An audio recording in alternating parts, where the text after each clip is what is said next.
Resumes play an important role when landing a job. Without a resume, we cannot apply for any position.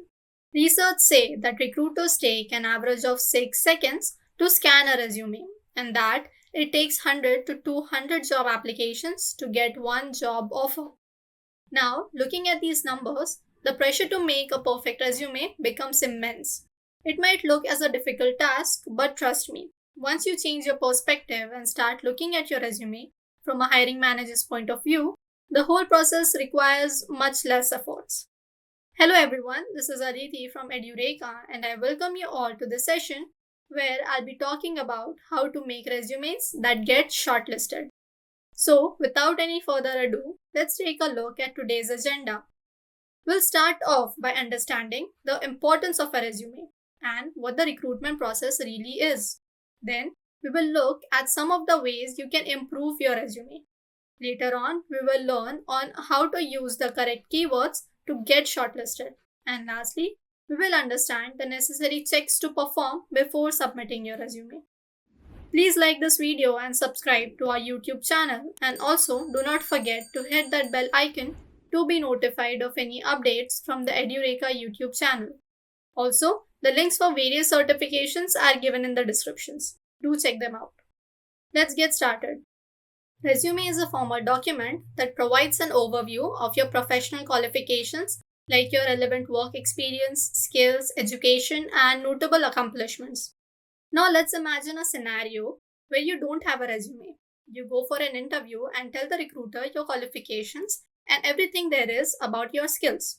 Without any physical proof, the hiring manager, having an overview of your abilities, is confused on whether to believe you or not. This is where your resume walks in. Before getting into the interview process, your resume helps the recruiter decide whether or not you're fit for the job and if you should be selected for further rounds. Now that we understand the importance of a resume, let's move on to the recruitment process. Did you know that most of the companies have an automated tracking system that scrapes off relevant data from every resume? Once you upload your resume to any of the job applications, it gets stored in the company's database. It is then sent to the said ATS or the automated tracking system, and your data gets extracted. So basically what the system does is remove the resumes that don't have the skills that are relevant to the job description. Also, it makes sure that the resume that don't meet the eligibility criteria are rejected. This is where using the correct keyword pays off. We'll be talking about it shortly, but first, let's take a look at some of the ways to improve your resume.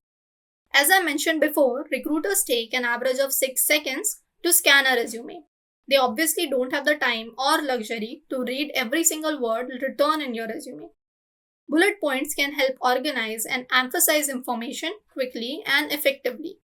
They are specifically used to draw attention to the important information within a document so that a reader can identify the key issues and facts quickly. If you write paragraphs instead of bullet points, there's a high chance the reader won't invest the time necessary to fully read through the text that explains your impressive work history. So, it's a good idea to keep your information short and to the point instead of a 2 to 3 line paragraph. If you have too much information that you think is important, try to shorten it into bullet points and make sure all the major things are covered. Many a times, recruiters get to see the same resume templates and almost the same kind of summaries and headlines that makes it apparent the resume is copy-pasted from somewhere else. When choosing a resume template, make sure that it would stand out from the rest and the data that you mention in it is legitimate. Most of the college students don't have much accomplishments to include in their resume. But what they can do is mention the internships or projects they have done in their graduation. If you don't have the knowledge of the projects, it is better to leave them blank because if you are interviewed and asked about them, it will give the interviewer a bad impression. And in the worst case scenario, it might also get you blacklisted from applying for any of the positions of the same company. Being honest sometimes might not land you the job, but will definitely make a good impression on the hiring manager. Decide the priority of your education and experience. Let's just clear the confusion on placement of these two sections in a resume. If you're a fresher, your education should hold the priority before your experience. Start with your most recent education to the oldest and mention the relevant details like name of the institution, percentage or CGPA, passing year, branch, etc. If you are an experienced professional, your experience column should have a priority over the education. Start with the most recent company you have worked in along with your designation and work duration. Add bullet points on how you helped enhance your work process or any of your major contributions. Let's move ahead. Use metrics to show your performance. Metrics make a great impact on your resume. Metrics are nothing but you talking about your skills and representing them in your resume. This can be in the form of bar representations, graphical formats, or just an analytical sentence. By including skill level on your resume, you can create a more structured order to your skill section, and in doing so, creating more meaning behind the qualifications you choose to place on your resume. Having a dedicated sections to your skills makes it easy for the recruiters to check qualifications quickly. Think of it like another opportunity to add keywords and highlighting skills in case the recruiter didn't read through their professional history. Now, the order in which you show your skills is important too. Consider placing the skills on top that you think you have an expert level of experience in before the skills in which you consider yourself proficient or moderate. This can help draw an employer's attention to your most valued skills before they skim through the skills you are not as experienced in. Let's move on to our next step, which is using the correct keywords. Keywords play an important role when it comes to shortlisting a candidate for a job. We just discussed about the application tracking system.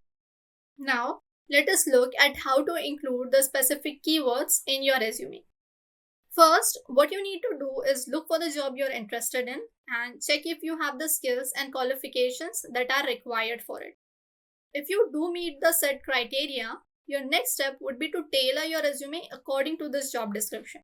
Make sure that you read the job description carefully, then look for another jobs of the same designation. Let's say you want to apply for the job of a Salesforce developer. Go on the internet and search for more jobs of a Salesforce developer. Once you do, compare these descriptions to the one you are applying for. And you would find that there are some skills that are common in all the descriptions that you went through.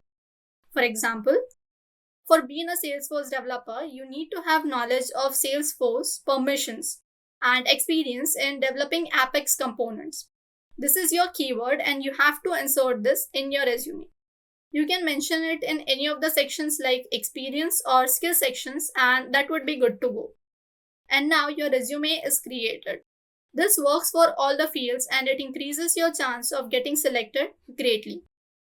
Now that we understand how to use keywords, let's take a look at the mandatory checks to perform before submitting your resume. First is proofread everything. I cannot stress on this enough.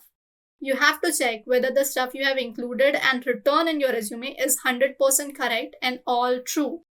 Also, check for the grammatical mistakes and typos as it gives off a bad impression. No matter how urgently you have to send this application out, never miss this check. Next is to check if all the margins, fonts and spacings are correct. Then verify the contact details, because if you put in your wrong contact info, the recruiters won't be able to reach out to you. The last and the most important thing is to have different resumes for different designations. Let's face it, you can't send out the same resume for every job you want to apply for. Why? Because every job requires a different set of skills and knowledge. I know this sounds like a challenging thing to do, but trust me, once you start doing this, you will get more callbacks than usual. With this, we come to the end of today's session of how to get your resume shortlisted. I hope you had a great time learning and understanding about it. And if you have any queries, please feel free to leave them down in the comment section below. We'll be happy to know your views on this. Until next time, thank you. I hope you have enjoyed listening to this video. Please be kind enough to like it, and you can comment any of your doubts and queries, and we will reply them at the earliest. Do look out for more videos in our playlist and subscribe to Edureka channel to learn more. Happy learning!